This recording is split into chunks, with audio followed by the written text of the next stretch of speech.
Hello বন্ধুরা, কেমন আছো তোমরা সবাই? তোমাদের সবাইকে স্বাগত আমার আরেকটা নতুন মিনি ব্লগে।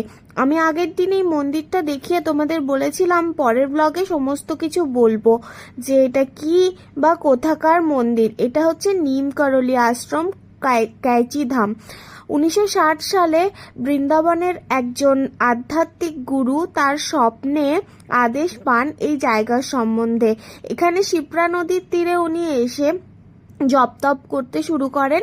পুজো পাঠ আর স্পিরিচুয়ালি এখানের মানুষদের খুব জাগরুক করতে থাকেন, এবং আশেপাশের মানুষরা সবাই ওনাকে হনুমানজির সাধক হিসেবেই ডাকতো। এরপর ধীরে ধীরে শিপ্রা নদীর তীরে এই আশ্রমটি উনি গড়ে তোলেন।